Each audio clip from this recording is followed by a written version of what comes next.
Uma palavra tão linda, já quase esquecida, me fez recordar.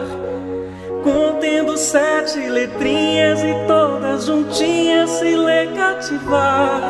Cativar é amar, é também carregar um pouquinho da dor que alguém tem que levar. Cativou, disse alguém, laços fortes criou. Responsável tu és pelo que cativou. Num deserto tão só, entre homens de bem, vou tentar cativar, viver perto de alguém. Vou tentar cativar, viver perto de alguém.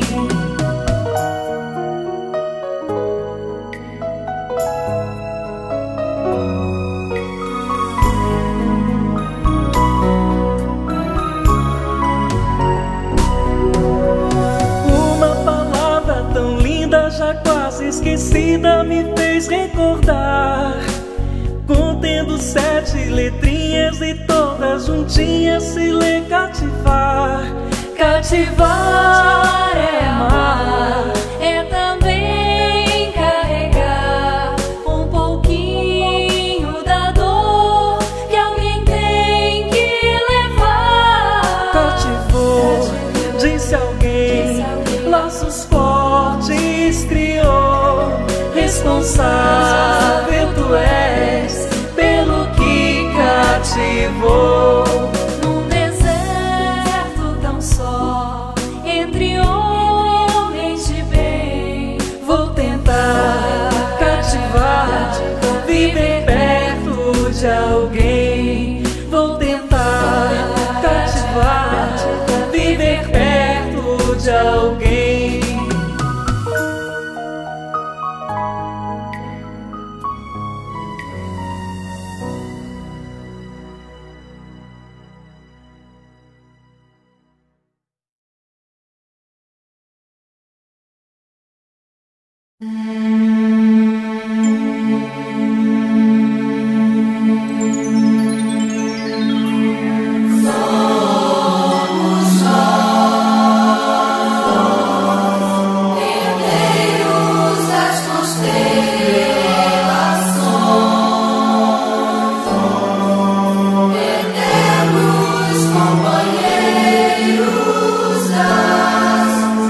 estradas e montanhas.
a vida se mostrar um lugar de luta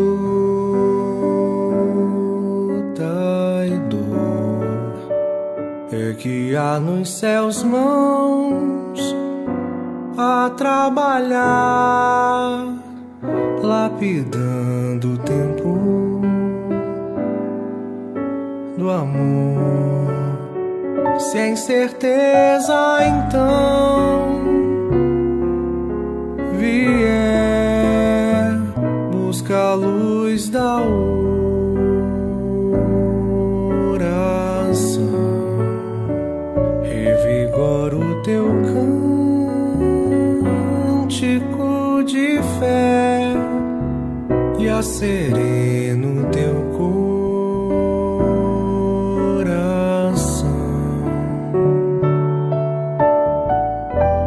Tira os teus olhos das noites sombrias, das brumas, da desilusão. Vê tão somente que a graça divina te acena a renovação. É preciso compreender que o melhor sempre se dá. Confie, segue sem esmorecer, e o que Deus escrever será.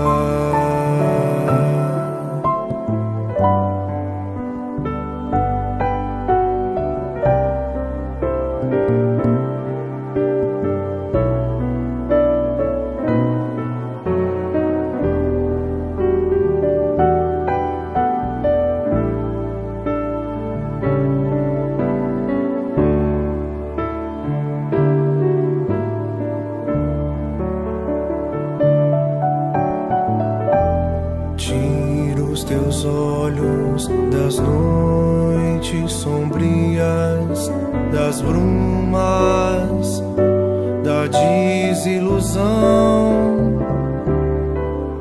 Vê tão somente que a graça divina te acena a renovação. É preciso compreender que o melhor sempre se dá. Confie, segue sem esmorecer, e o que Deus escrever será o melhor sempre se dá, e o que Deus escrever será.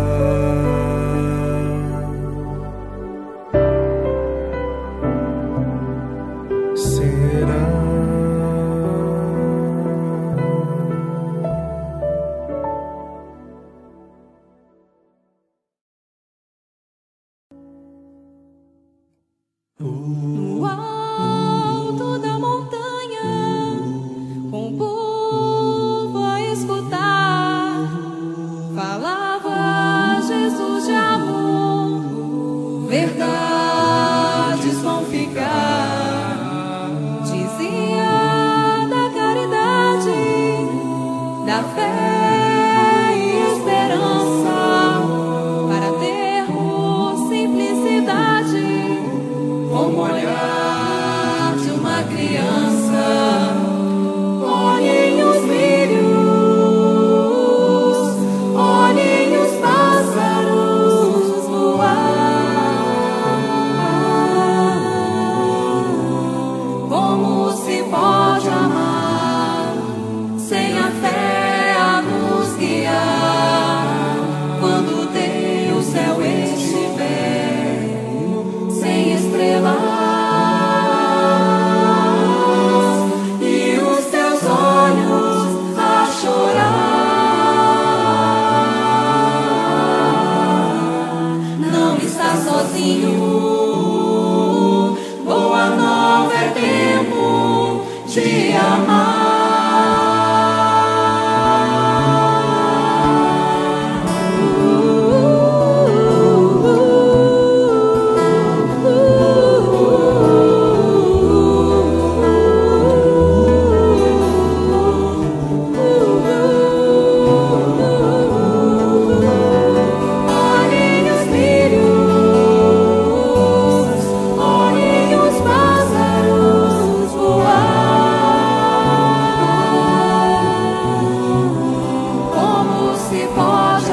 pessoal, mais uma vez o ano voou, né? Um ano diferente.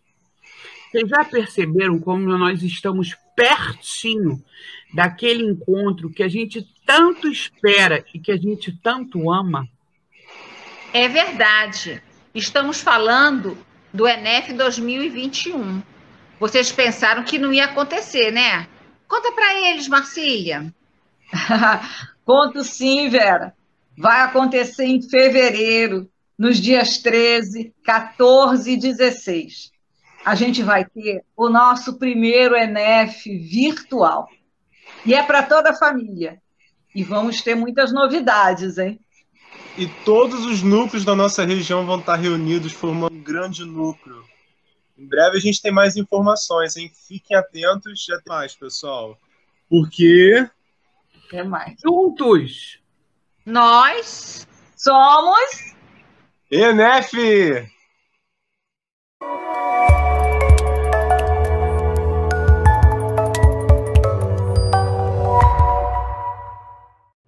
Bom dia, gente amiga. Bem-vindas, bem-vindos à nossa reunião das manhãs de domingo. É com muita alegria que lembramos que no próximo sábado, 6 de fevereiro, as atividades do Departamento de Evangelização da Família, que acontecem nas tardes de sábado, estarão de volta. Evangelização para a família inteira, do bebê ao idoso. Quem tiver dúvidas, quiser maiores informações, há um número de telefone que foi passado nos avisos que pode e deve ser contactado para isso. E quem já faz parte dos nossos grupos de evangelização, anote em sua agenda. Estaremos de volta no próximo sábado. Informação importante, ainda no modelo virtual. Esperamos por vocês. E os estudos da manhã de hoje serão realizados por Edson Morgado, o nosso Edinho, que nos trará o Livro dos Espíritos, questões 558 a 566, ocupações e missões dos espíritos. Em seguida, Priscila Chagas nos trará o Evangelho segundo o Espiritismo, capítulo 8, itens 20 e 21, bem-aventurados os que têm os olhos fechados. Vamos aproveitar bastante os estudos dessa manhã, refletir muito e colocar nas nossas vidas. E ao final da reunião, imediatamente após, teremos o GEAL, o nosso grupo de educação espírita André Luiz, que está presente em todas as reuniões, evangelizando as crianças. Chamem as crianças. Uma manhã rica, uma manhã cheia de oportunidades de aprendizado. Então, que aproveitemos bastante e que Deus abençoe essa nossa manhã, esse nosso dia, um excelente domingo.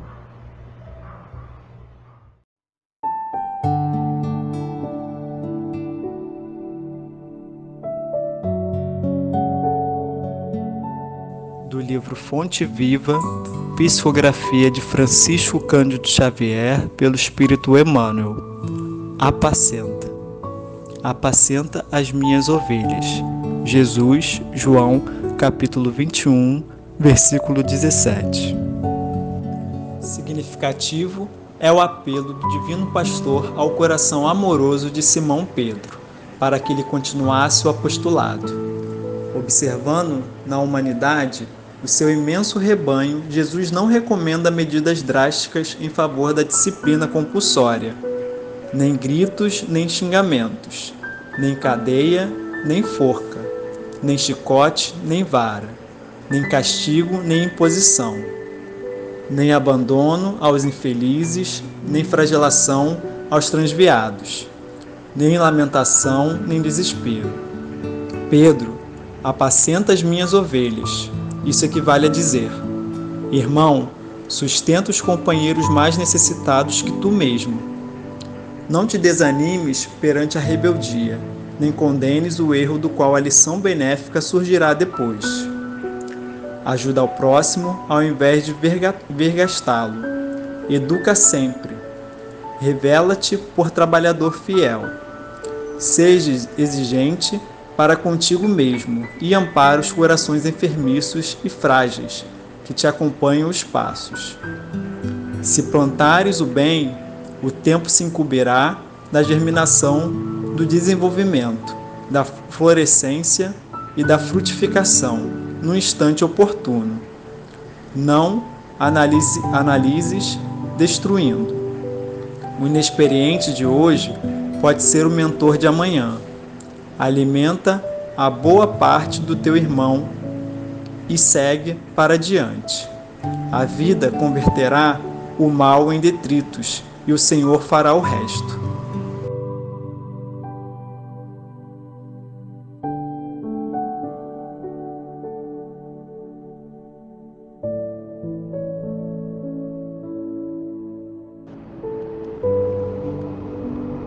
Pai de infinita bondade, obrigado, Senhor, por nos proporcionar mais uma vez essa reunião na manhã de domingo, em que podemos nos instruir à luz do Evangelho de Jesus, da consoladora doutrina dos Espíritos, e termos todos esses nossos irmãos atentos às recomendações, às orientações que precisamos para continuar a nossa jornada evolutiva.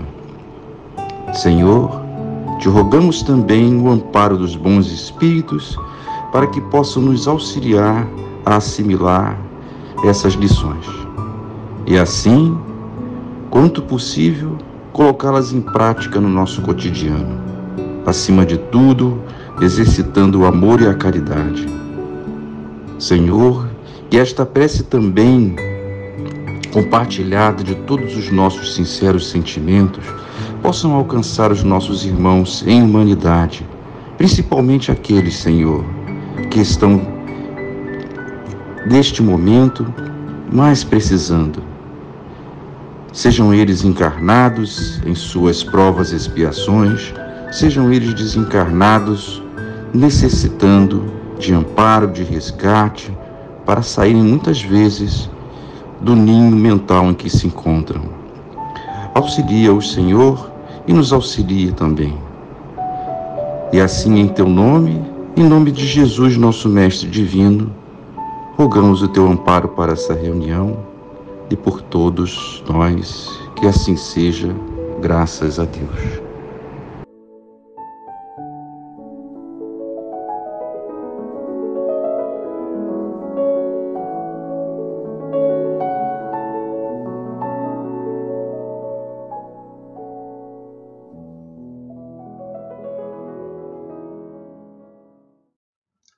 Bom dia, meus irmãos, saudações a todos que estão sintonizados em nosso canal do Centro Espírita Miguel. Bom dia, Kardec, bom dia, bons espíritos. Reparem, meus amigos, que eles estão muito ocupados. Nós que sejamos nós amparados vibratoriamente por esses bons espíritos para a compreensão dos ensinamentos que a gente vai procurar ter essa manhã. Nós vamos caminhando aí para o final da segunda parte do Livro dos Espíritos, que trata do mundo espírita, ou mundo dos espíritos, de onde nós já aprendemos bastante coisa, né? Tanto sobre a origem e a natureza do espírito, sobre a sua escala evolutiva, sobre as suas múltiplas existências, sobre o processo reencarnatório, a vida como ela é no plano espiritual, e mais recentemente no capítulo 9, né, como é que esse mundo espírita, esse mundo dos espíritos, né, afeta, né, ou conversa com o nosso mundo material. Hoje nós vamos iniciar o capítulo 10, que é o penúltimo capítulo dessa segunda parte, e que trata da ocupação ou das ocupações e missões dos espíritos. Esse capítulo não é dos mais longos dessa segunda parte, mas ele possui um total de 26 perguntas, inclusive com algumas subperguntas, que nós vamos dividir em 3 sessões. Então, coube a mim, né, falar sobre as 9 primeiras perguntas, né, desse capítulo, dessa primeira sessão. Bora estudar, então? Vamos lá, então. Vamos começar lendo as perguntas 558 e 559. E logo vocês vão entender por que eu fiz questão de colocar essas duas questões no mesmo slide para comentar. Na 558, indaga Kardec aos espíritos superiores: alguma outra coisa incumbe aos espíritos fazer que não seja melhorarem-se pessoalmente? E respondem: concorrem para a harmonia do universo, executando as vontades de Deus, cujos ministros eles são. A vida espírita é uma ocupação contínua, mas que nada tem de penosa como a vida na Terra, porque não há fadiga corporal, nem as angústias das necessidades. E na 559 ele complementa: também desempenham função útil no universo os espíritos inferiores e imperfeitos? E respondem: todos têm deveres a cumprir. Para a construção de um edifício, não concorre tanto o último dos serventes de pedreiro como o arquiteto? Então, meus irmãos, quando nós lemos as duas perguntas, percebemos que a primeira não diz respeito a todos os espíritos, e sim aos mais elevados, já que a segunda ela remete à mesma questão a uma classe distinta de espíritos, ainda inferiores e imperfeitos. Os primeiros são plenamente conscientes de sua marcha evolutiva, a qual se dedicam continuamente buscando sua melhoria intelecto-moral. E é por isso que acabam se tornando executores da vontade divina, em tarefas mais ou menos complexas e elevadas, dependendo do patamar evolutivo a que eles chegaram. A resposta à pergunta 558, essa primeira ainda, a gente ainda pontua, né, os espíritos, que apesar dessas tarefas serem contínuas, elas estão longe de serem árduas e penosas, porque não mais lhes infligem as limitações da matéria. No caso dos espíritos puros, nem mesmo o perispírito lhes limita uma ação, fazendo eles uso direto, né, da energia cósmica, que é inesgotável. Na pergunta 559, nós percebemos a beleza da lei de trabalho implantada por Deus no universo, que é quando os espíritos respondem que todas as criaturas têm deveres a cumprir diante do Pai Criador, não apenas os elevados. Tanto quanto o mais humilde servidor de um empreendimento terreno terá participação na sua consecução. É por isso que Kardec, vocês vejam aí, nos remete ao final dessa pergunta a outra pergunta 540 que já foi estudada. Pois é ali onde, fazendo analogia ao processo de formação de corais, recifes de corais, né, que na verdade emergem de vários pequenos animais, né, transformando-se em ilhas e arquipélagos, e que são indispensáveis para o equilíbrio dos oceanos, que os espíritos usam como analogia para ensinar que, do mesmo modo, os espíritos mais atrasados oferecem utilidade no conjunto. É também na resposta a essa pergunta 540, que consultamos atrás, que encontramos a famosa frase espírita que nos ensina que tudo se encadeia na natureza, desde o átomo primitivo até o arcanjo. E que corrobora a lição de hoje, né, sobre a ocupação contínua do princípio espiritual, seja ela consciente ou não, durante a sua progressão evolutiva no universo. Vamos a outra pergunta, a 560. Tem atribuições especiais cada espírito? E os espíritos respondem: todos temos que habitar em toda parte e adquirir o conhecimento de todas as coisas, presidindo sucessivamente ao que se efetua em todos os pontos do universo. Mas, como diz o Eclesiastes, há tempo para tudo. Assim, tal espírito cumpre hoje neste mundo o seu destino, tal outro cumprirá ou já o cumpriu o seu, em época diversa, na terra, na água, no ar, etc.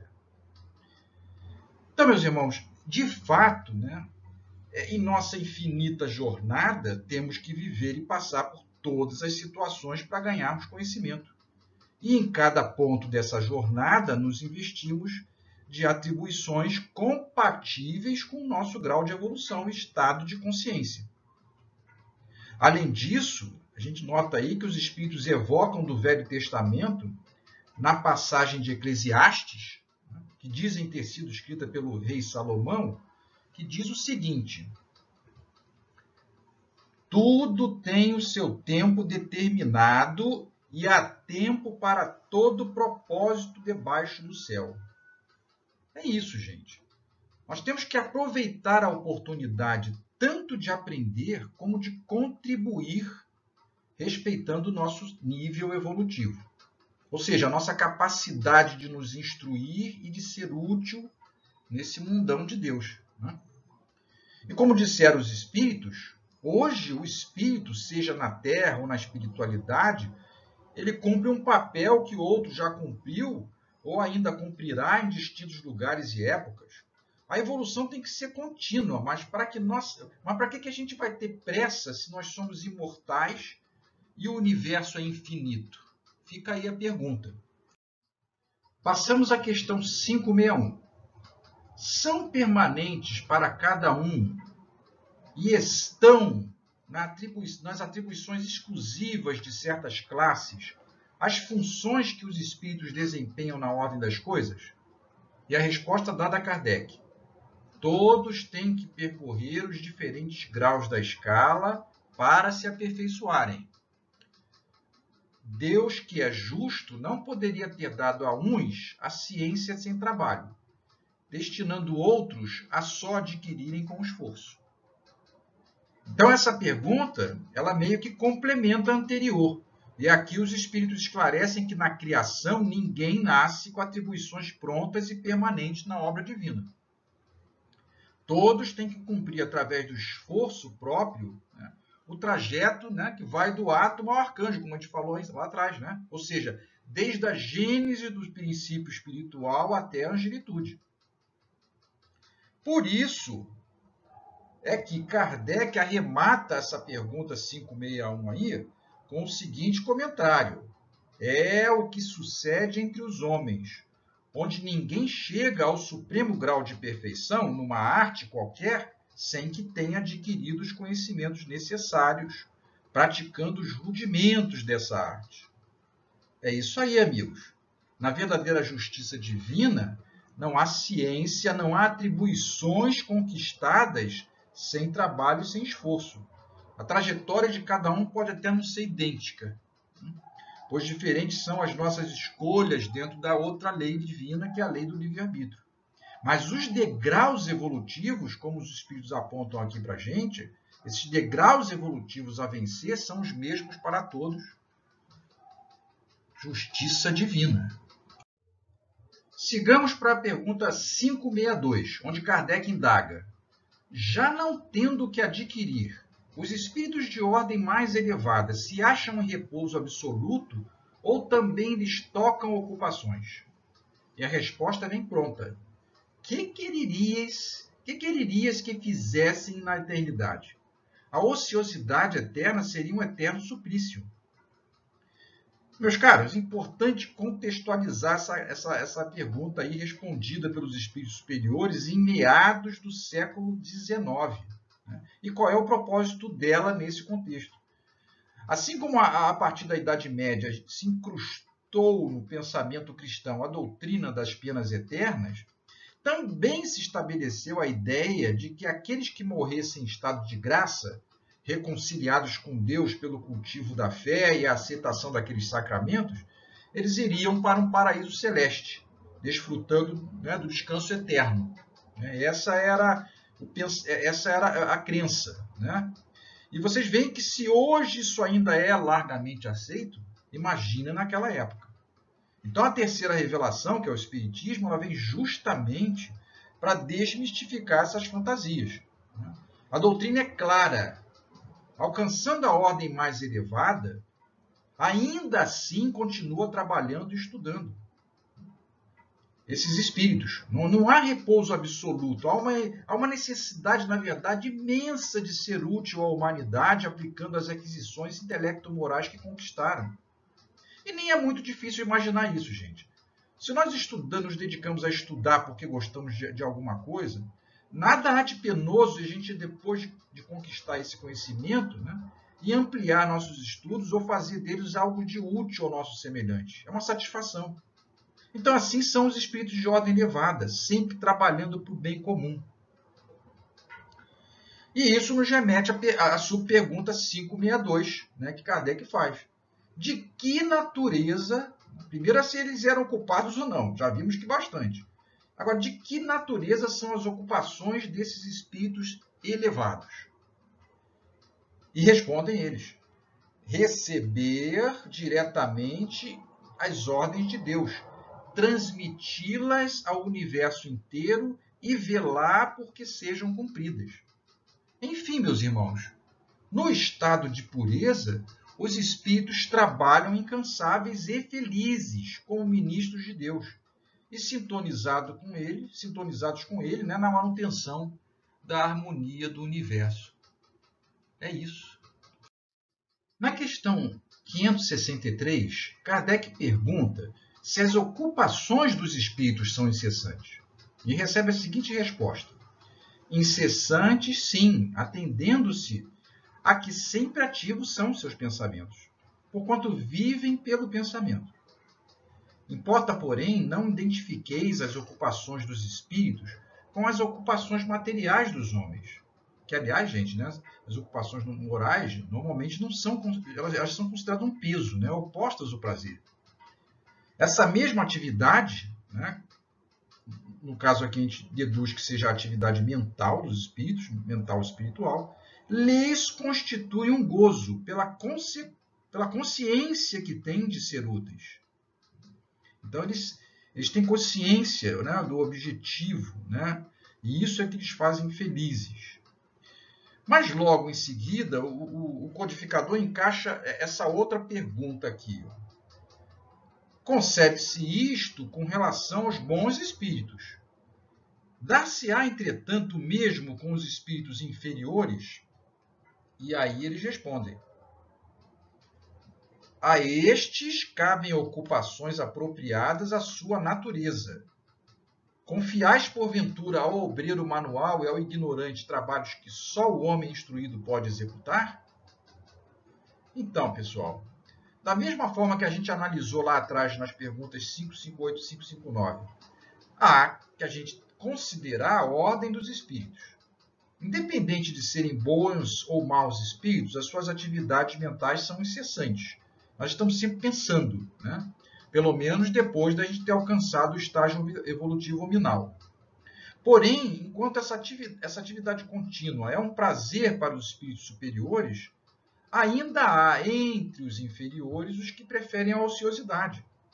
Mas isso é temporário, uma vez que o tempo e o amadurecimento vai despertar neles o desejo de progredir, de se sentir útil, de fazer algo. E isso está bem esclarecido na pergunta 564. Haverá espíritos que se conservem ociosos de que coisa alguma se ocupem? Há.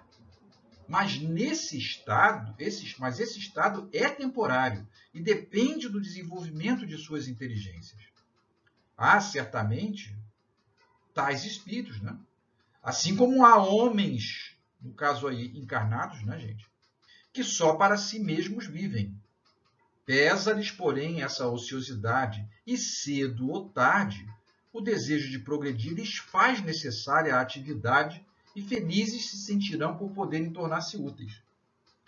Referimos-nos aos espíritos que hão chegado ao ponto de terem consciência de si mesmos e do seu livre-arbítrio, porquanto em sua origem todos são iguais crianças que acabam de nascer e que obram mais por instinto que por vontade expressa. Reparem, meus irmãos, esta última observação da resposta. Ela tem a ver com a atividade mental incessante a que os próprios mentores se referiram lá na pergunta anterior. Mas nos estágios inferiores da evolução do princípio espiritual, ainda não existe a autoconsciência, nem o pensamento contínuo. A força motriz da existência, nesses casos, é governada apenas pelo instinto. O trabalho ou a ociosidade não são escolhas, né, como ocorre aos espíritos no estágio de humanidade como nós estamos. Nesse estágio que nós estamos, não podemos mais esconder de nós por muito tempo a necessidade do progresso, porque ela está intimamente nossa natureza ao ter alcançado esse nível evolutivo.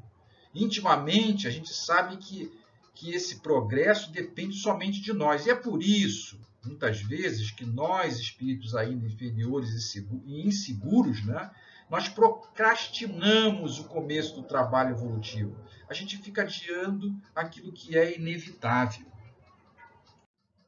Já que o tema é a ocupação dos espíritos, né, e nós estamos aqui nos referindo aos desencarnados, há que se perguntar se na agenda das ocupações desses espíritos na espiritualidade há um interesse pelas ocupações dos espíritos encarnados. E é isso que foi formulado na pergunta 565, utilizando como exemplo o trabalho artístico.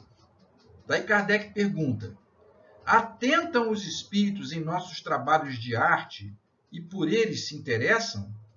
E a resposta vem pronta. Atentam no que prove a elevação dos espíritos e seus progressos.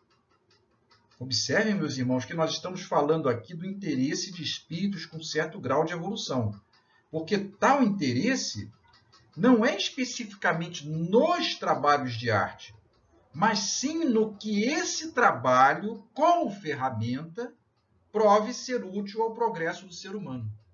Veja o detalhe do interesse. Ainda sobre o tema, Kardec dispara a pergunta 566. Um espírito que haja cultivado na Terra uma especialidade artística, que tenha sido, por exemplo, pintor ou arquiteto, se interessa de preferência pelos trabalhos que constituíram objeto de sua predileção durante a vida? Aí ele recebe a seguinte resposta: tudo se confunde num objetivo geral. Se for um espírito bom, esses trabalhos o interessarão na medida do ensejo que lhe proporcionem de auxiliar as almas e se elevarem para Deus.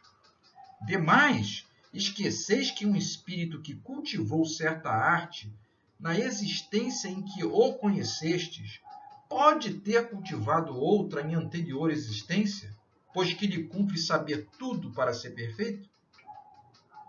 Então, aqui a gente vê confirmado, né, que o verdadeiro fim de um bom espírito, como a pergunta anterior já indicava, quando se interessa por esse ou aquele tipo de trabalho humano, é porque há uma oportunidade de servir e ajudar em nome do bem. Um espírito pode até se interessar por uma carreira a qual ele abraçou na última encarnação, seja médico, artista, né, como o Kardec falou, arquiteto, pintor, mas a sua predileção de trabalho a partir do plano espiritual pode não ser essa. Por quê? Porque de suas várias experiências em existências pretéritas, ele pode ter maior domínio em outra área. O esquecimento temporário das atividades pregressas dele, gente, não elimina os conhecimentos arquivados pelo espírito, né, e a predileção dele, né, por essa ou aquela atividade. Mas aí na subpergunta 566A, Kardec puxa o fio da meada e diz que já entendeu que seja assim no caso dos espíritos muito adiantados. Mas e no caso dos espíritos mais vulgares, que ainda não se elevaram acima das ideias terrenas? Daí eles respondem: com relação a esses, o caso é diferente. Mais restrito é o ponto de vista de onde observam as coisas. Podem, portanto, admirar o que vos cause admiração. Então, amigos, no caso dos espíritos imperfeitos, como a maioria de nós, na condição de desencarnados, pode prevalecer sim a predileção pelas mesmas atividades admiradas na Terra. O que está provavelmente relacionado justamente ao nosso relativo apego à matéria e à nossa ligação ainda forte, né, com os valores terrenos, valores mundanos. Falta-nos, né, a sublimação de propósitos que já é conquistada pelos espíritos mais elevados. Bom, meus irmãos, chegamos ao final para nossas considerações finais. Nós vimos que o espírito humano vive um estado de ocupação mental contínua, que quando encarnado se desdobra num estado de necessidades e experiências físicas que auxiliam o seu progresso. nós vimos que o caminho do progresso é o caminho do trabalho incessante, para qualquer criatura no universo. Para os espíritos imperfeitos, pode ser temporariamente negligenciada, e para os espíritos puros, é sempre uma aventura servir. E tudo isso que nós estudamos hoje foi resumido por Jesus, em uma frase: meu Pai trabalha até agora e eu trabalho também. Me despeço desejando muita paz a todos. Graças a Deus.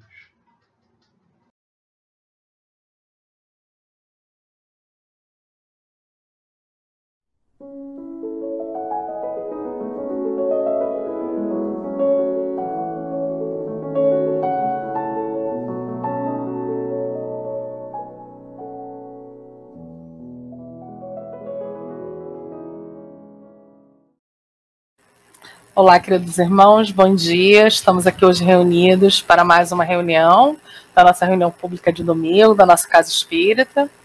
Me chamo Maria Priscila, sou trabalhadora da Casa de Miguel e hoje estamos aqui para fazer o estudo do Evangelho segundo o Espiritismo. Estamos no capítulo 8. Eu vou pegar algumas coisas aqui de vez em quando, vocês sabem, quem já me conhece fazendo estudo sabe que eu dou uma paradinha, que eu paro, penso. A gente tem uma apresentação que vai ficar disponível, mas eu queria que a gente primeiro fizesse uma introdução com relação ao nosso estudo. Então, a gente está no capítulo 8, para quem quiser acompanhar. O nosso capítulo 8, ele fala sobre bem-aventurados os pobres de espírito, tá? É isso? Deixa eu ver se eu não estou falando besteira. Não. Ó, tá vendo? Bem-aventurados os que têm puro coração. Os nossos itens de estudo é os itens 20 e 21. E nos itens 20 e 21, a gente está falando sobre bem-aventurados os que têm fechados os olhos. E aí, para a gente poder pensar e fazer o estudo da manhã de hoje, eu preciso ver aqui, a tela está aparecendo, preciso que a tela apareça para vocês. Ah, ótimo. Então, eu fiz uma introdução aqui. Então, quando a gente vai falar sobre o Evangelho, e quando a gente vai estudar o Evangelho de Jesus, a gente sempre está atribuído aos ensinamentos do Cristo. E bem-aventurados os puros de coração, ele está remetido lá, o Evangelho de Jesus, que foi registrado por Mateus, no capítulo 5, quando ele fala sobre bem-aventuranças. Então, nesse capítulo, ele fala sobre a necessidade de ter o puro nosso coração, de nós termos a renovação dos nossos sentimentos, da nossa forma de pensar, da nossa forma de agir. Porque nós, enquanto espíritas, nós temos como princípio básico, né, um dos 5 princípios básicos da doutrina espírita, falar sobre a reencarnação e a imortalidade da alma. E quando a gente se dá conta, né, que nós somos espíritos reencarnantes, o fato de eu ser espírito reencarnante significa, então, que eu já estive aqui em outros momentos na minha trajetória individual como espírito. E o fato de eu ter reencarnado significa que eu ainda preciso me reformar, melhorar e progredir. Isso a gente está falando sobre a maioria de nós espíritos, né?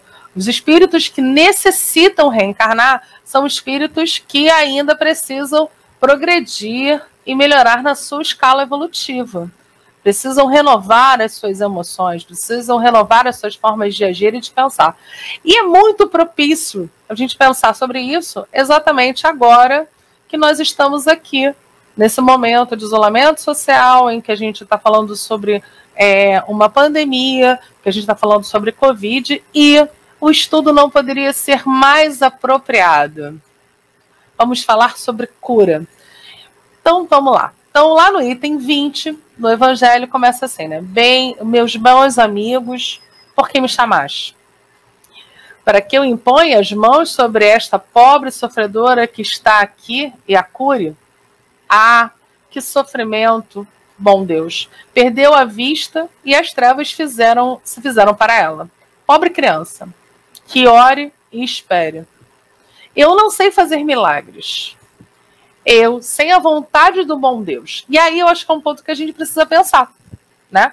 Porque quando a gente vai pensar sobre a questão da cura e dessa cura física, né?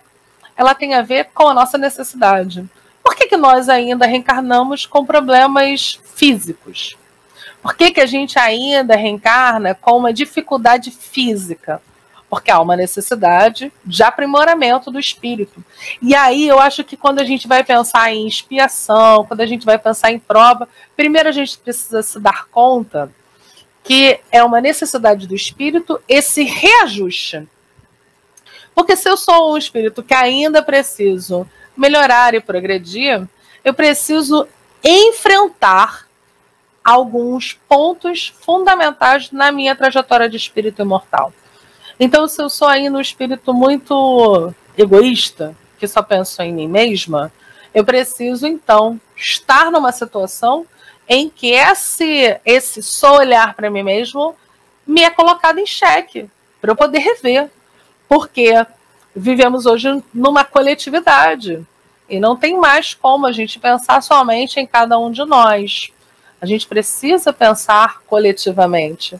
A gente precisa pensar na importância de cada um de nós enquanto espíritos, porque a nossa jornada ela é individual, é uma necessidade para cada espírito, mas ela se dá de maneira coletiva. Ela se dá junto de cada um de nós, com os nossos irmãos. Porque eu não sou egoísta sozinha no meu quarto. Mas o egoísmo ela é um vício que precisa ter um encontro com o outro para que eu possa aprender a abrir mão de algumas coisas e tentar ser a melhor versão de mim mesma. Então e aí são pontos que a gente vai pensar. E aí quando a gente pensa no nosso planejamento reencarnatório e nas provas, o fato de uma pessoa não poder enxergar é uma prova, sim, considerável, que precisa de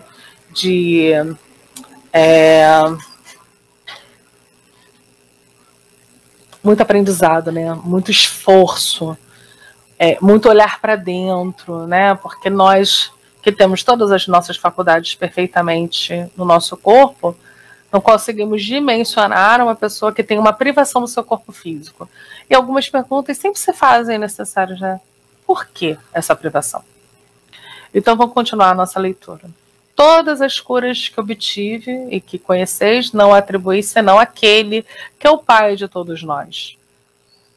Nas vossas aflições, voltai sempre os vossos olhos para o céu e dizei do fundo do vosso coração: meu Pai, curai-me, mas fazei que a minha alma doente seja curada antes das enfermidades do corpo. Que minha carne seja castigada, se necessário, para que a minha alma se eleve para vós com a brancura que possuía quando a criaste. E aí o que a gente precisa entender, né? Quando a gente vai falar exatamente sobre esse ponto. É que se a cura vier e a gente não aprender com aquela doença, para que ela vai ter sentido?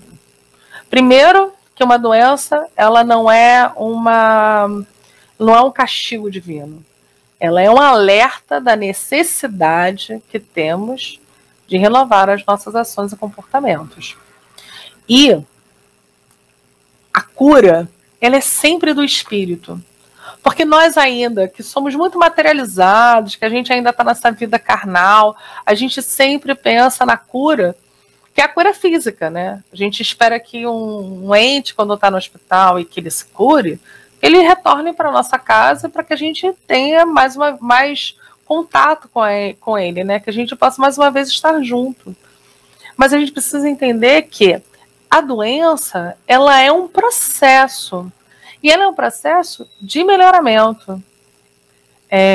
Eu tive a oportunidade nesta encarnação de conviver durante 3 momentos da minha existência com pessoas que ficaram muito doentes. E é impressionante como a resposta de cada uma dessas pessoas ela é diferente para o seu problema, né, de saúde, dificuldade.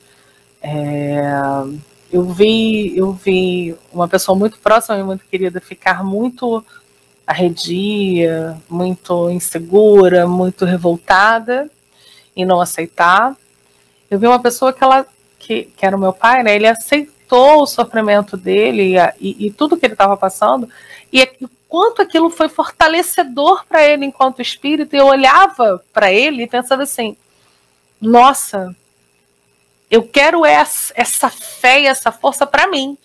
Ele foi uma grande inspiração. E aí eu tive uma certeza, quando ele desencarnou, que a cura dele não tinha sido do corpo, porque todos os tratamentos que a gente tinha feito, a gente não tinha êxito daquilo que a gente esperava. Mas o quanto ele ficou mais forte, o quanto ele ficou mais lúcido, o quanto ele ficou mais feliz, apesar de todo aquele... E aí a gente precisa ressignificar até mesmo o que é essa felicidade. Uma vez eu emprestei um livro para o meu marido para ler, que foi o Paulo Estevão, que eu recomendo para todo mundo ler, é maravilhosa, do Emmanuel, que conta a história de Estevão e de Paulo. E eu estava fazendo fisioterapia, e eu fiz isso com meu marido. Eu prestei o livro para ele, ele não é espírita, e eu fui para a fisioterapia. Quando eu saí, ele estava aos prantos, chorando. E ele olhava para minha cara e dizia assim, mas ele vai ser feliz? E aí eu olhava assim, depende do que você entende como felicidade. A gente ainda tem uma compreensão de felicidade muito material, né? Muito que tudo aqui vai dar tudo certo, como a gente quer e como a gente imagina, em um passo de mágicas. Em um passo de mágica. Necessariamente não é isso. Quando a gente vai ler os livros espíritas, a gente até percebe, principalmente quando a gente fala dos primeiros cristãos, a gente percebe que um número grande de espíritos acabam desencarnando. Mas eles são felizes porque a compreensão de felicidade é o reajuste do indivíduo na sua trajetória de espírito imortal e do seu encontro com Deus. E nesse momento a gente compreende que a felicidade ela é uma outra felicidade, porque ela pode não ser da cura do nosso corpo físico como a gente espera, mas é a cura de cada um de nós enquanto espíritos imortais. E é disso que o irmão não está assinada. Engraçado, essa não está assinada. Então vamos falar, né? Que o Espírito da Verdade, que é o codificador, né? Que é aquele que traz a mensagem do livro do Evangelho, do livro dos Espíritos, a codificação kardeciana, né? Ele nos avisa, né? Que a verdadeira cura é a cura do espírito, e não necessariamente a cura do corpo. E aí, ao final do estudo de hoje, eu vou trazer uma historinha que eu acho que ilustra bem essa ideia. Vamos continuar, senão eu falo demais. Após esta prece, meus bons amigos, que o bom Deus sempre ouvirá a força e a coragem, vos será dada talvez também a cura que temerosamente pediste, como recompensa da vossa abnegação.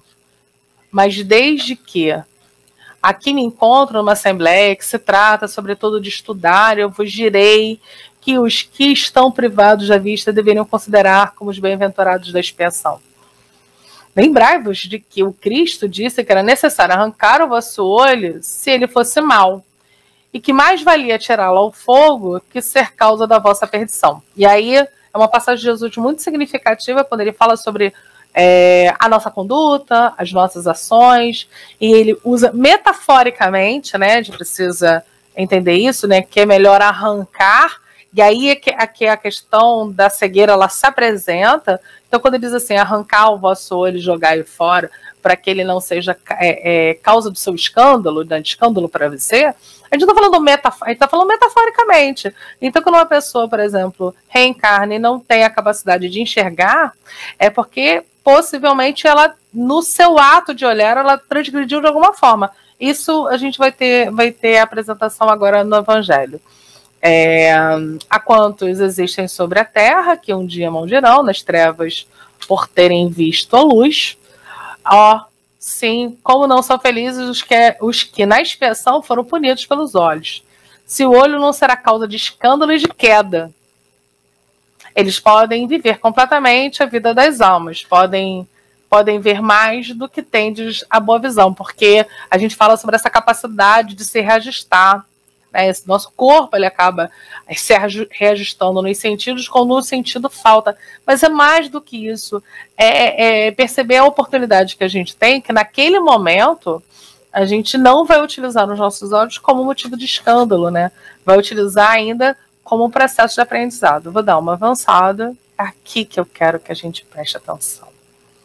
Né? E ele continua dizendo, né? Ó sim, bem-aventurado o cego que quer viver com Deus, mais feliz do que vós que estáis aqui. Ele sente a felicidade, pode tocá-la, ver as almas, e pode lançar-se com elas nas esferas espirituais. Mas nesse destaque aqui, que é isso exatamente que a gente está falando, né, sobre a questão do escândalo, agora algumas palavras para ti, minha pobre sofredora, que ele dirige a fala para aquela irmã. Espera e tem coragem. Se eu te dissesse, minha filha, teus olhos vão abrir, como ficarias alegre? E quem sabe se essa alegria não te perderia. Tem confiança no bom Deus que fez a felicidade e permite a tristeza. Nosso planejamento reencarnatório é para nossa felicidade, mesmo passando por inúmeras tribulações. E aí, pensando hoje nesse momento de isolamento, de pandemia que a gente está passando, a quantidade de pessoas que desencarnaram, principalmente no Brasil, mas no mundo como um todo, a gente precisa pensar que nós fomos criados para a felicidade. E se a gente está passando por esse momento tão difícil, há uma motivação. Porque Deus, que é soberanamente justo e bom, amoroso, Ele não permitiria que a gente passasse por uma experiência de provação tão significativa sem que tivesse um motivo para isso. Deus não permitiria simplesmente que a gente sofresse, porque assim Ele iria querer. Se a gente passa hoje por essa dificuldade, por esse momento de pandemia, por essa situação tão alarmante nas nossas vidas, é porque a gente ainda precisa aprender, e cada um de nós vai aprender em uma situação diferente. Essa é a verdadeira cura. Essa é a cura real. Então, uma pandemia em que as pessoas que ficam adoentadas e vão para os hospitais, que precisam ficar em isolamento sem as suas famílias, é um momento necessário de parar e de rever a sua vida e rever os seus sofrimentos e rever as suas ações. A família que fica privada de um ente também é para rever a relação. E com isso eu não estou dizendo que essa tristeza ela é uma tristeza necessária, ela é um aprendizado e ela é um processo de fortalecimento. A gente precisa passar pelas atribulações da vida e entender que elas têm um sentido, elas têm um motivo para o nosso processo reencarnatório.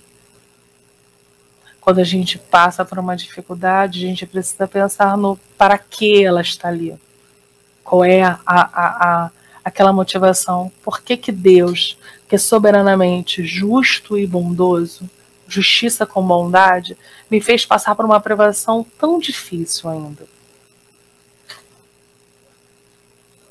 E aí ele continua, né? Farei de tudo o que me for permitido em teu favor, mas, por tua vez, ora, sobretudo, e pensa em tudo que venho te dizer.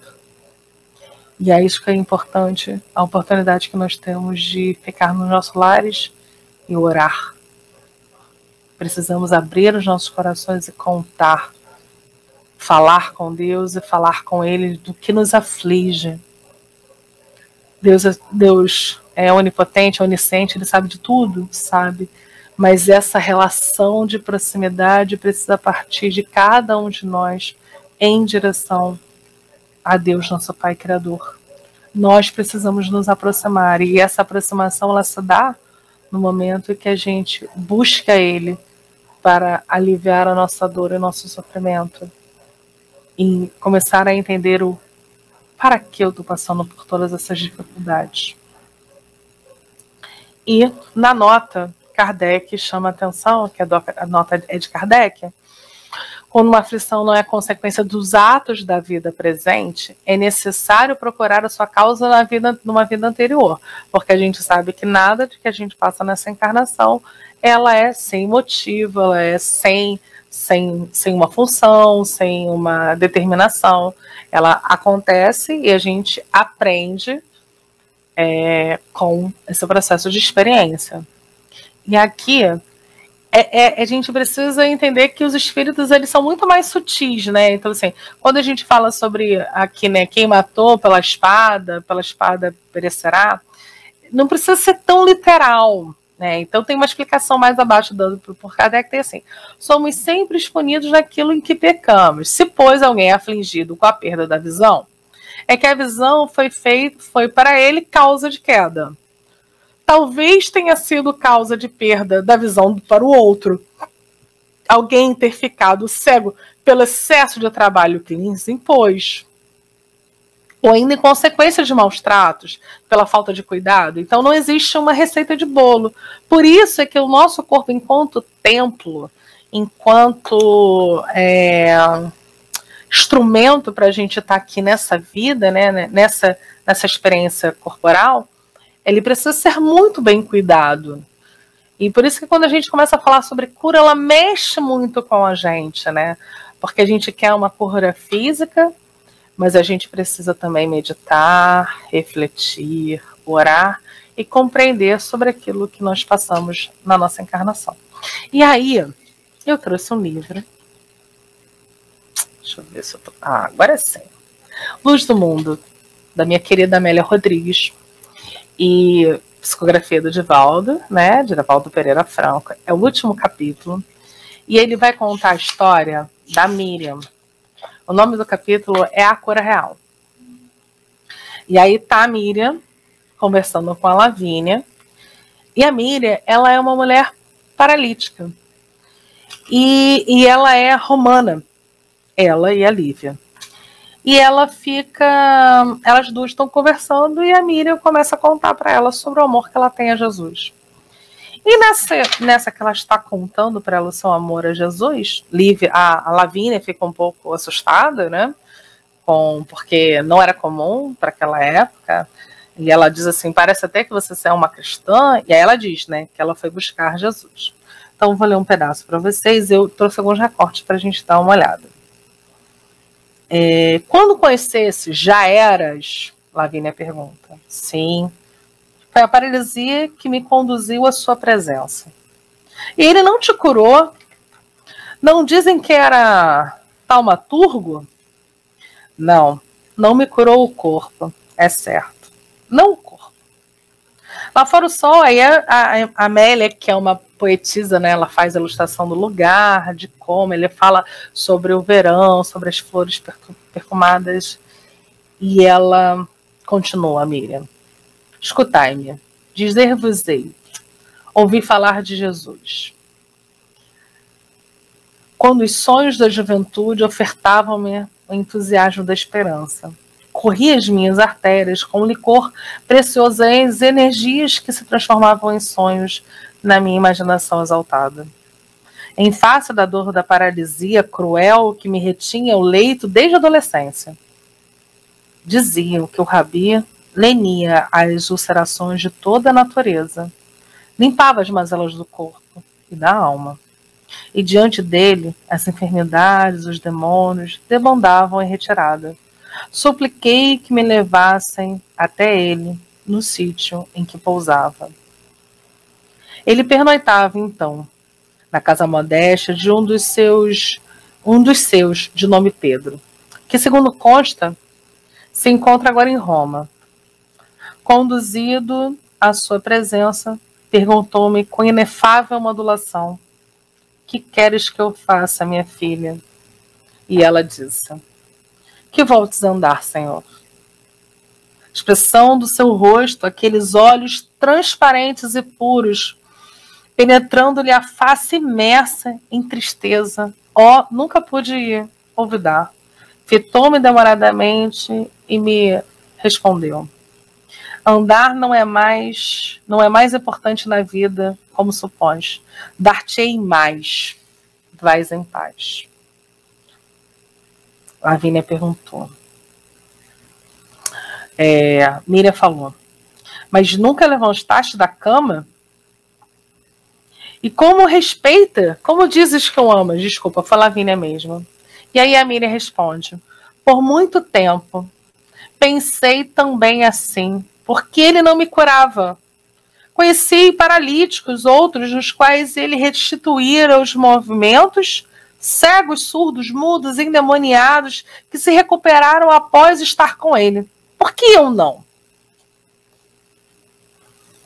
Foi somente a lição do tempo que me fez compreendê-lo.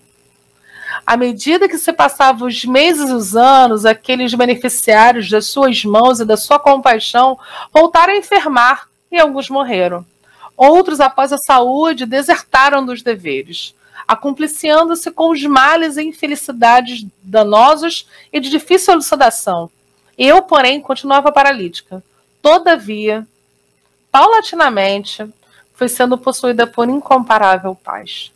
Dominada por inexplicável alegria de viver e amar, transformei minha dor em sorriso para os mais infelizes do que eu, e a minha aflição resignada ensinava em silêncio conforto e esperança a outros padecentes. Fez uma pausa. Aqueles olhos lúcidos pareciam fitar-me sempre, e aquela voz incomparável continuava sondando-me aos ouvidos, e passei a amar Jesus. Ele, é certo, havia partido. Contaram-me sobre o seu retorno, o seu reaparecimento. Reiteradas vezes narraram-se os seus ditos, seus feitos, e descobriram-me amando-o através do sofrimento dos que o não puderam conhecer. Fui convidada a participar das reuniões que se faziam em sua memória. E ali, com a citar e a voz, nos intervalos das narrativas dos estudos de sua palavra, eu cantava bendizendo a sua misericórdia e seu amor. Estava curada, não do corpo, mas da alma, que é muito mais importante. Então, a história da Miriam, ela nos relata sobre a importância não da cura do corpo físico. A cura que a Miriam recebeu, ela nunca mais ia perder, porque o corpo dela estava ainda paralisado, mas a sua alma estava curada. E Jesus nos faz esse convite todos os dias. Ele nos diz que nós podemos viver graça sem limite. Mas para isso, precisamos fazer como Miriam, aceitar os desígnios, mergulhar com Jesus, rever as nossas ações cotidianas. E você, e eu, e cada um de nós? O que falta para a nossa cura ser completa? Que a paz de Jesus esteja conosco, irmãos. Que tenhamos um domingo de muita paz, e de muito amor e de muita luz na nossa vida. E que tenhamos a certeza que Deus nos convidou para um banquete. Cabe a cada um de nós aceitar esse banquete divino. Graças a Deus.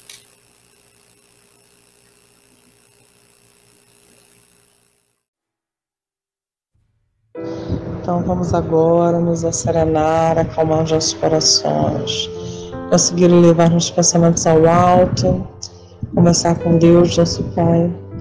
Querido Deus de amor, bondade e luz, muito obrigado pelo dia de hoje, pela nossa vida, pela nossa família, pelos nossos amores. Que possamos, Senhor, aprender com os nossos desafios, sermos mais caridosos e mais acolhedores com os nossos irmãos em caminhada, para que, Senhor, tenhamos uma vida de muitos aprendizados. Que essa prece possa se unir a outras preces e ir aos abrigos, aos hospitais, aos orfanatos, mas principalmente, Senhor, que ela possa ir até os hospitais em que os nossos irmãos estão acometidos de Covid, que os médicos possam ser reunidos e fortalecidos no seu desempenho enquanto trabalhadores, que eles possam ser inspirados pelo alto, fortalecidos na sua caminhada, que as suas energias possam ser renovadas, porque sabemos que os trabalhadores da área de saúde estão precisando da renovação dos seus ânimos, de fortaleza, nesse momento tão delicado que estamos passando no nosso planeta. E assim, Senhor, muito agradecidos por tudo que recebemos na manhã de hoje, que possamos então dar como encerrada a nossa reunião de domingo, tendo a certeza que o Pai nos ama infinitamente e nos deseja tranquilidade, aprendizado e muito amor nas nossas relações. Que a paz de nosso Jesus Cristo, nosso Pai eterno, possa estar conosco, hoje, agora e sempre.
Coração de luz, estrela ao peito, corpo transfigurado em constelação, pés singelos, joelhos ao chão, no lava-pés aos pescadores de ilusão. Que divisam esses olhos límpidos, que revelam céus na terra e anjos nas feras, o que plasmaram essas mãos perfeitas, que elevam os caídos e curam feridas. Fronte de anjo, alteia a virtude, captando as divinas revelações. Voz sublime, harmonia, ensinando o inolvidável às multidões. De ti emanam místicas virtudes. Quando tua boca se abre, Senhor das estrelas, de ti emanam místicas virtudes. Quando tua boca se abre, Senhor das estrelas.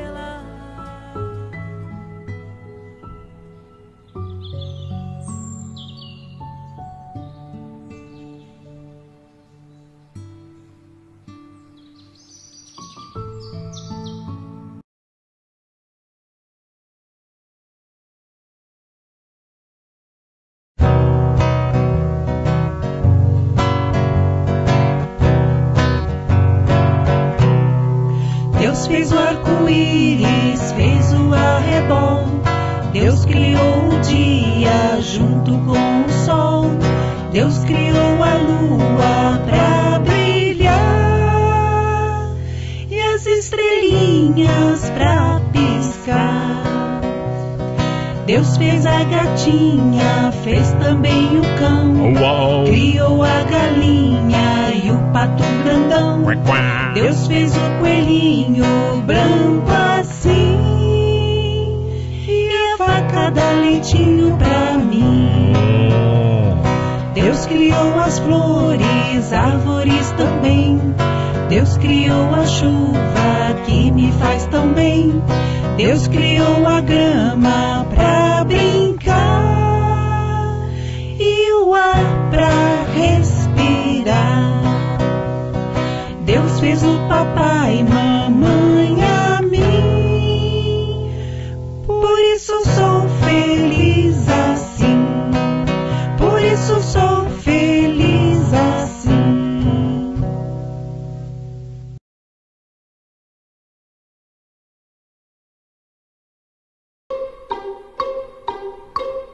Se é hora de cantar, vamos cantar. Se é hora de passear, vamos passear. Se é hora de brincar, vamos brincar. Mas se é hora de orar, vamos pensar em Jesus.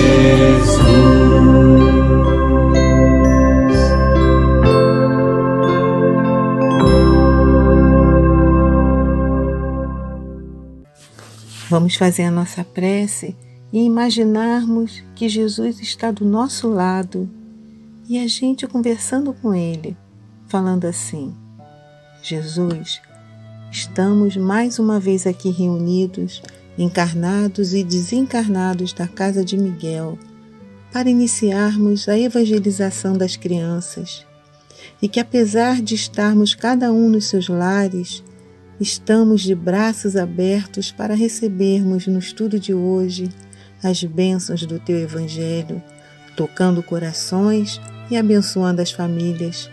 Obrigada, Senhor, por mais essa oportunidade e que possamos, apesar da nossa pequenez, honrar o Teu nome no trabalho do bem.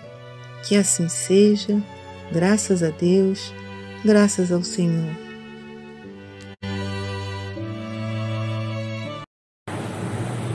Hoje, o tema da nossa aulinha é pedir, agir e realizar. Mas como assim pedir? Como é que a gente faz para fazer um pedido para Deus? Como será? Através da prece. O que é a prece? A prece é a forma que a gente tem de se comunicar com Deus. Se ela for sincera do nosso coração, Deus sempre vai nos ouvir, a qualquer momento. E a gente sempre pode pedir auxílio para Ele. Isso quer dizer que tudo que a gente pedir para Deus, Ele vai conceder? Não, porque Deus sabe o que é melhor para a gente e faz tudo pelo nosso bem. E nem sempre aquilo que a gente está pedindo vai ser o melhor para nós.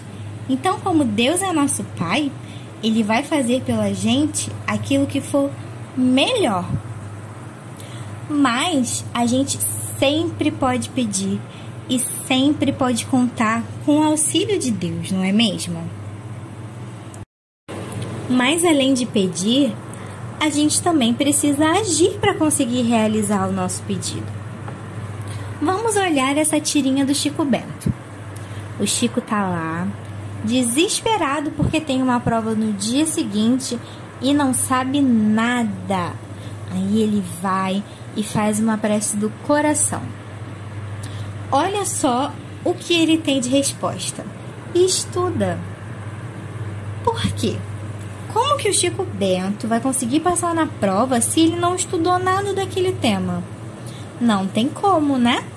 Para a gente conseguir passar numa prova, é preciso que a gente estude.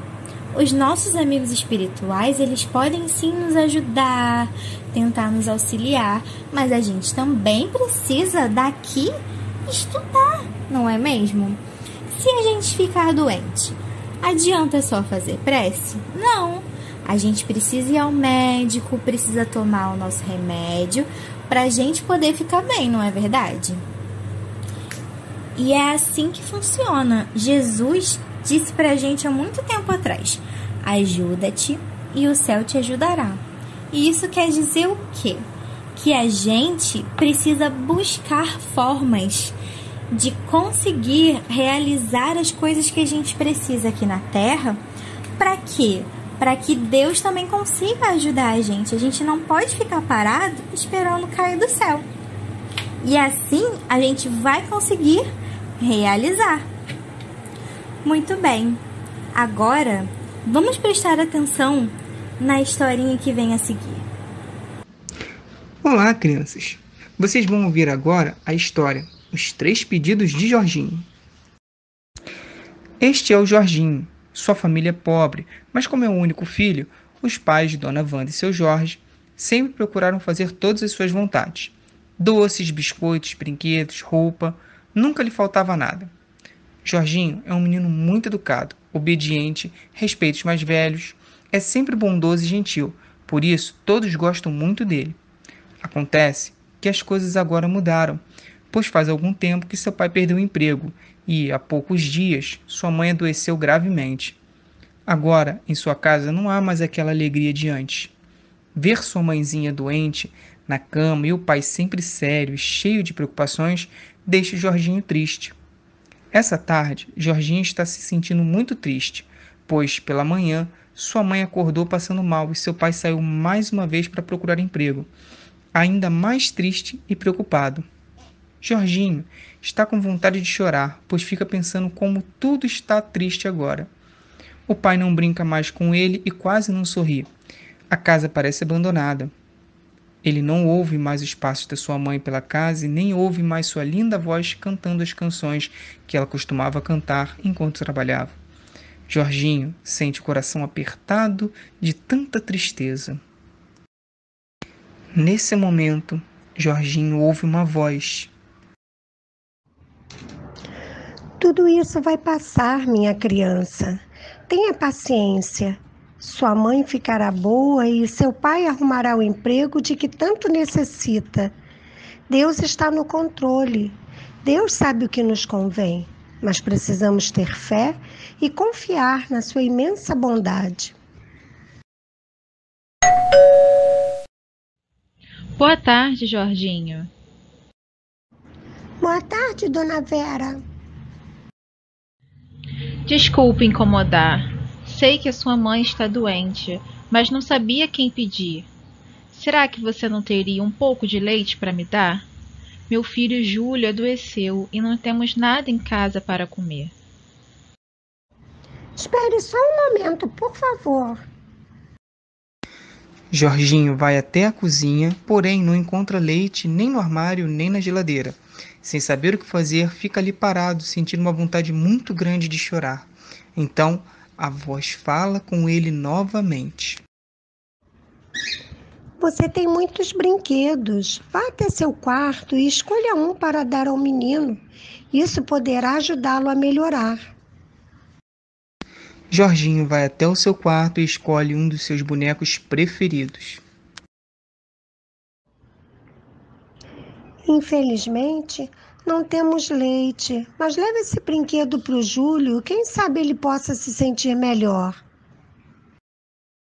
Dona Vera, agradecida, dá um beijo em Jorginho e se retira. Que pena não poder ajudar. À noite, já em seu quarto, enquanto se prepara para dormir, Jorginho vira-se para a janela aberta. A noite está linda e um bonito luar envolve tudo em suave e tranquila claridade, enquanto infinitas estrelas brilham no céu. Jorginho ouve novamente aquela voz lhe dizendo: Aproveite essa noite linda e faça uma prece. Então, o pensamento de Jorginho eleva-se ao Criador de todas as coisas e seus lábios se movem, deixando passar uma prece que parte do fundo de seu coração aflito. Pai do céu, o Senhor sabe o que é melhor para cada um de nós, mas eu quero fazer 2 pedidos. Cura minha mãezinha e ajuda o meu pai para que não ande mais tão triste. Jorginho se lembra da vizinha que veio pedir um pouco de leite para o seu filho doente e logo pensa: será demais fazer a Deus mais um pedido? Mas e se Deus, para atender esse terceiro pedido, ele não atender aos 2 primeiros? Aí a minha mãe não vai se curar e o meu pai não vai ficar alegre. Jorginho fica indeciso, mas a bondade em seu coração vence. Na verdade, Papai do Céu, eu tenho um terceiro pedido a fazer. Não deixa faltar leite para o Júlio, não, que também está doente. Muito obrigado. No dia seguinte, Jorginho continua triste, pois sua mãe não melhorou nada. Até parecia estar mais abatida.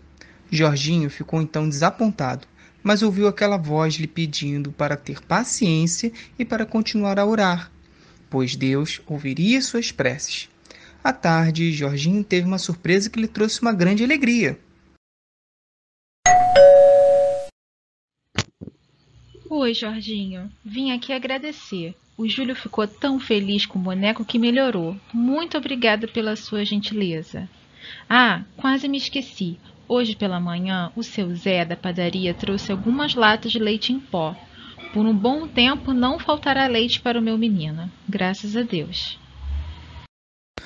Mais uma vez, Dona Vera dá um beijo em Jorginho e, agradecida, ela se retira. Jorginho está radiante e se sentindo feliz com tudo o que aconteceu com a vizinha. Ora novamente e agora com o coração cheio de esperança.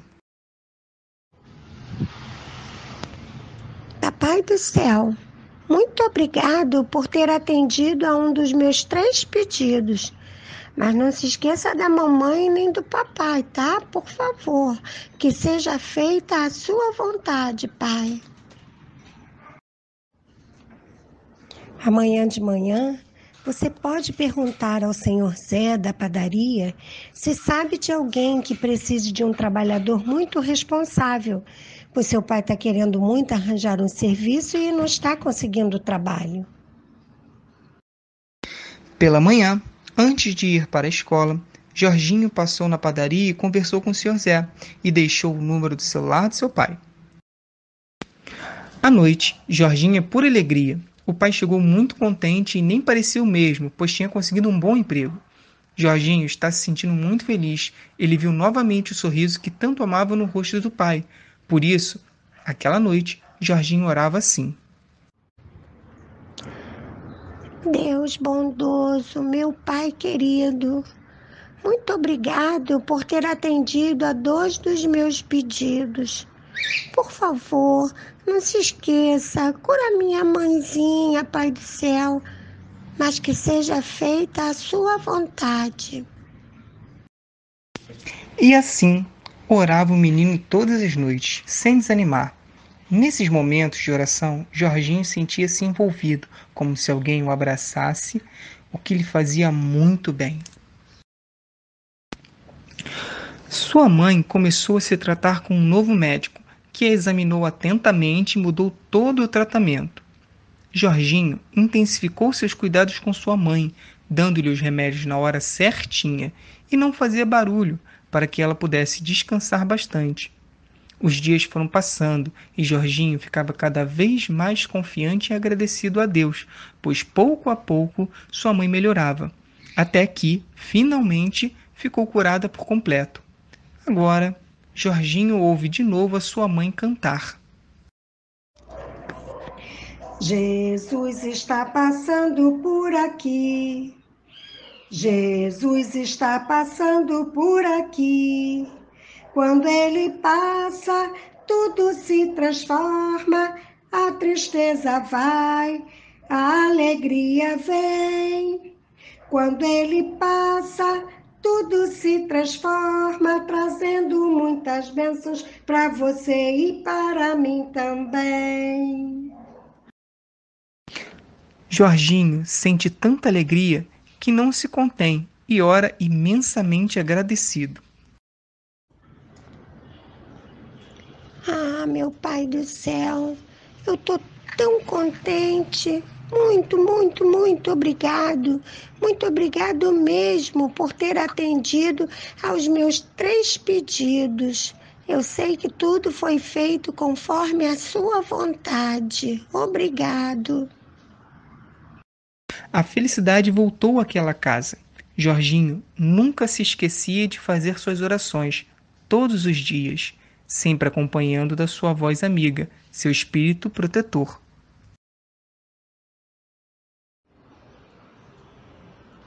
E aí, gostaram da história? Essa história é uma situação que acontece com muita gente, principalmente nos dias de hoje, nesse período que estamos passando. É uma história que mostra pra gente não desanimar, ter fé, ter esperança de que tudo vai passar, vai melhorar. Lembram do início da história? Os pais cuidavam muito bem do Jorginho. Davam roupa, brinquedo, calçado, mas também valores morais. Ensinavam a ele a compartilhar, a dividir aquilo que ele tinha, a ser atencioso, a ser bondoso, a ser gentil com todos. Mas um dia essa situação mudou. E aí o pai perdeu o emprego, acabou ficando triste, porque o tempo foi passando, ele não conseguia outro emprego. E a mãe acabou ficando doente. Como nós, né? Ficamos doentes. Às vezes não precisa nem ter motivo de perder o emprego, nem nada, né? Bom, e Jorginho ficou muito triste com isso. O pai já não brincava mais com ele e a mãe já não cantava mais pela casa como fazia, estava de cama. No capítulo 1 do livro Jesus no Lar, sob a psicografia do nosso querido Chico Xavier, pelo espírito Neio Lúcio, relembra Jesus nos orientando. O berço doméstico é a primeira escola e o primeiro templo da alma. E diz mais ainda: se não nos habituarmos a amar o irmão mais próximo, associado à nossa luta de cada dia, como respeitar o eterno Pai que nos parece tão distante? Bom, quando ele quis dizer assim, olha, primeiro templo doméstico, nossa primeira escola. Por quê? Porque é o nosso lar, a nossa casa, que nós aprendemos as primeiras lições. Não só a fazer a higiene, a se alimentar sozinho, a andar. Não. Os primeiros valores morais que nós devemos estudar, trabalhar para o nosso sustento, honrar aos nossos pais, ser digno, trabalhar, dividir, compreender o outro, ser paciente, perdoar, fazer para o outro aquilo que queremos que nos façam. Isso tudo, essa família, esse pai e essa mãe ensinavam ao Jorginho. Bom, e Jorginho ficou muito triste com toda essa situação. Um dia, a vizinha toca a campainha. Ele vai atender e a vizinha lhe diz que está passando por dificuldades e que se eles tinham em casa um pouco de leite para dar para o filho dela que não estava se sentindo bem. Ele diz assim, muito educadamente, espera um instantinho. Foi até a cozinha, verificando que não tinha nada. Ficou muito triste, mas seu anjo guardião lhe sussurrou no ouvido que ele fosse até o quarto, escolhesse um brinquedo que ele gostasse, que ele ficasse bem contente quando o encontrava, para dar para o menino, de repente ele ficaria se sentindo melhor. E assim ele o fez, explicando a dona Vera que também estavam passando por dificuldades e nada tinham. Ela agradeceu e foi para casa. À noite, Jorginho, se virando para a janela, ele viu que a lua estava muito linda, convidando a uma oração. Vocês sabem que orar antes de dormir deixa o nosso sono mais tranquilo, estaremos em contato com o nosso anjo guardião, estaremos com aqueles com quem vamos aprender mais alguma coisa. Bom, Jorginho olha e ora a Deus Pai, olha pela janela e ora a Deus Pai, que auxilie ao seu pai e sua mãe. Seu pai a conseguir emprego e sua mãe a recobrar a saúde. E de repente ele se lembra da vizinha. Aí ele pensa, mas será que se eu pedir para Deus para ajudar essa vizinha, será que ele vai também ajudar meus pais? Não, ele vai sim. porque Jorginho tinha um bom coração. Então ele fez um pedido para os 3, agradeceu e dormiu. Com o passar dos dias, Jorginho intensificou suas preces. Bom, novamente tocam a campainha e era a vizinha. A vizinha veio lhe agradecer pelo brinquedo, dizendo que o filho estava se sentindo muito bem e que há uns dias atrás, quando ela passou em frente à padaria, ela foi conversar com o senhor Zé, dono da padaria, fez uma bolsa de compras para ela, né, uma cesta básica, e deu. E ela agradeceu e foi lá contar isso para o Jorginho, né, e disse que o senhor Zé, ele era muito bondoso. Bom, eles se despediram e Jorginho ficou pensando, né, puxa, Deus atendeu a um dos meus pedidos. Poxa, que bom. Fico muito feliz, Papai do Céu. Mas não esquece dos meus pais. Por favor. Seu anjo guardião, então, lhe sussurra ao ouvido. Vai lá na padaria conversar com o senhor Zé. Pergunta se ele não sabe de alguém, um amigo dele que esteja precisando de uma pessoa que trabalhe muito bem, que é o seu pai. Vai lá amanhã de manhã, antes de ir para a escola. E assim, Jorginho, quando chegou à noite, fez as suas preces, dormiu. No dia seguinte, depois de cuidar da mãe, antes de ir para a escola, passou lá na padaria e falou com o seu Zé. E deixou o número do celular do pai dele. Seu Zé garantiu a ele que ia fazer o melhor que ele podia para ajudar. Bom, gente, vocês não sabem o que aconteceu. Sabem sim, né? Ouviram a história, né? O pai chegou muito feliz porque ele conseguiu a história. Olha só o poder da oração, gente. Não é? Ele disse, né, que havia conseguido um emprego.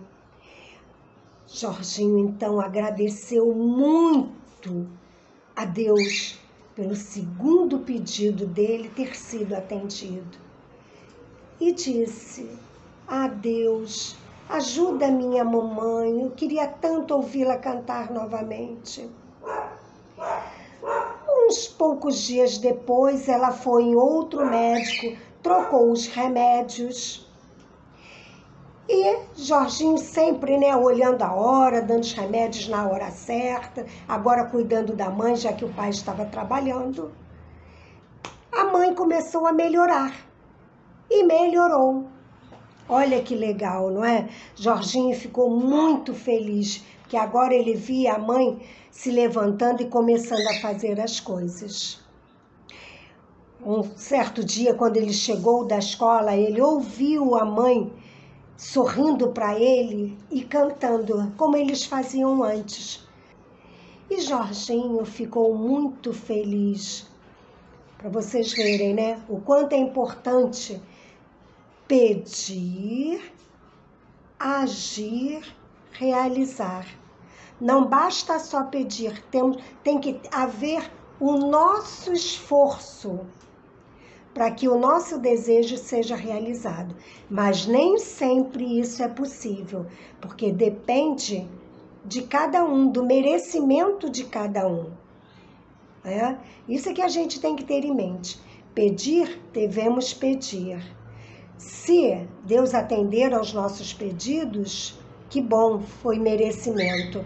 Mas se não formos atendidos, devemos agradecer também a oportunidade dessa encarnação, do problema que estamos passando e pela força, pela inspiração de nosso anjo guardião, em orarmos, em estarmos caminhando em direção à evolução.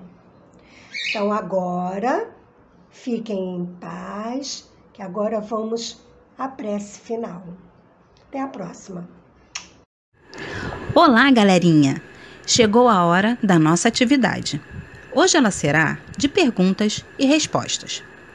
Vamos fazer assim. Eu lanço a pergunta, deixo um tempinho para vocês pensarem e responderem e depois eu dou a resposta, tá bom? Vamos lá então?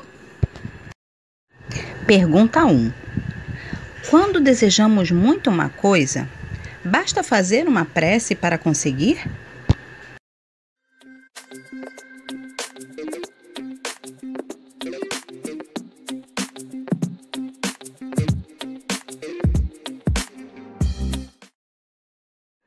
Nós podemos sempre fazer preces pedindo a Deus, a Jesus ou à espiritualidade para conseguir algo que desejamos. Mas nós precisamos lembrar que nós também precisamos agir, não é? Nós precisamos buscar e agir para realizar ou conseguir algo que desejamos. Pergunta 2. Precisamos decorar preces?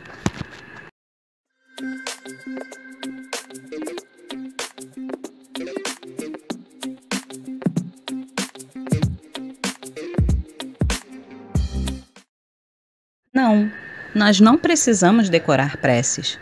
Na verdade, elas precisam vir do nosso coração. Nós precisamos colocar o nosso sentimento naquelas palavras durante a nossa prece. Eu posso fazer uma prece livre, com aquilo que eu estou pensando, como se fosse uma conversa. Sabe quando a gente conversa com o nosso pai ou com a nossa mãe em casa? Pode ser assim. Eu posso ter uma conversa com Deus, falando para Ele tudo aquilo que está no meu coração, com o meu sentimento. Pergunta 3. Como nós podemos fazer uma prece?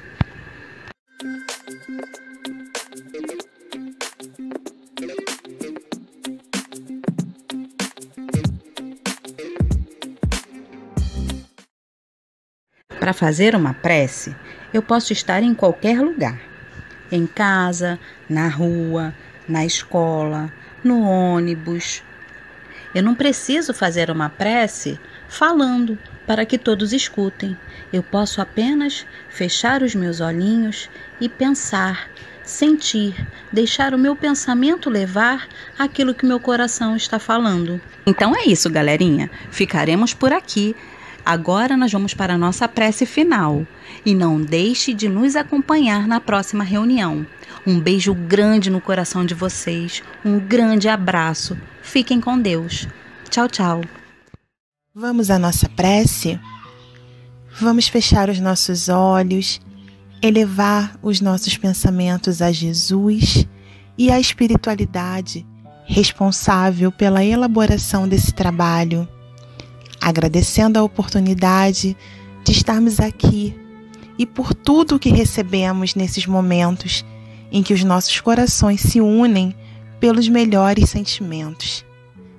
Te pedimos também por toda a humanidade, por cada lar, cada família, e para que nós tenhamos, Senhor, uma semana produtiva, de muita paz e muitos aprendizados. Graças te damos por tudo e que assim seja.